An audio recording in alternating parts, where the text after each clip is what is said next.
right now is 5:17. The risk for heart attack and stroke is going up for younger adults, and it is linked to mental health. Yeah, ABC15's Nohelani Graf talking to our health insider about this connection. Very unsettling to hear this. It's so rare, though, for a younger person to have this kind of cardiac episode. Particularly under 40. If Right. you hear somebody who's had a heart attack and they're under 40, it's a shocker. And so that's why this is particularly concerning. This study did end up looking at people in their 20s and 30s specifically, and they found those with mental illness were far more likely to suffer a heart attack or a stroke. And possibly more alarming is what they're including in the list of mental health conditions, including a lack of sleep. PTSD, personality disorders, bipolar disorder, schizophrenia, all considered by researchers as mental illness.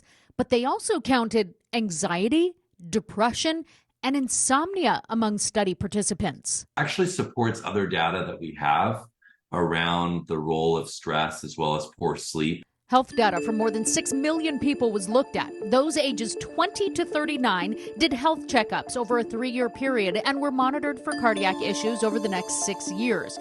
Those with a mental health condition were found to be 58% more likely to have a heart attack, 42% more likely to have a stroke than those of sound mind. Mental health risk is equal to the physical risks that you might think of, like, oh, I have high blood pressure, high cholesterol, which are the typical things you think about. And researchers controlled those typical factors. So ABC15 Health Insider Dr. Shadmar Vasti says it underscores the mind-body connection. How we feel, how we think, our mental well-being, if it's challenged in any way, and it's persistently challenged over time, leads to chronic inflammation, increased blood pressure, increased stress hormones like cortisol, all of these things which contribute to increased risk of real physical diseases like heart disease, which is the #1 killer. Diet and exercise weren't tracked, but lifestyle can't be ignored. In fact, that may be the key to finding balance. You're not afraid to talk to someone about I sprained my ankle, right?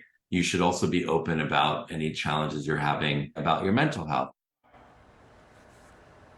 So how do we fix this? Well, study doctors said that loneliness is a growing issue, so improving social connectedness for younger people should be a focus, while also cutting out toxic relationships. And Dr. Shad adds that good sleep hygiene, that wind down routine to support more than 6 hours a night, also has a big impact.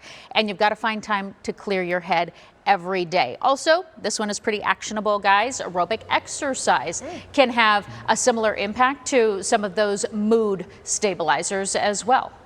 Yeah, think about the endorphins going and everything too. So Exactly. kind of a 360 effect and approach to Right, that. but when they're talking about it's that mind-body connection, not Right. two separate things anymore, Right. and that's the key also. The sleep routine is something I got to work on. Maybe putting that phone down a little All bit of earlier us. to Yes. help the doom scrolling. Yes, not always easy on the morning shift. No, hey, great stuff though. Always fascinating reports. All right, Iris.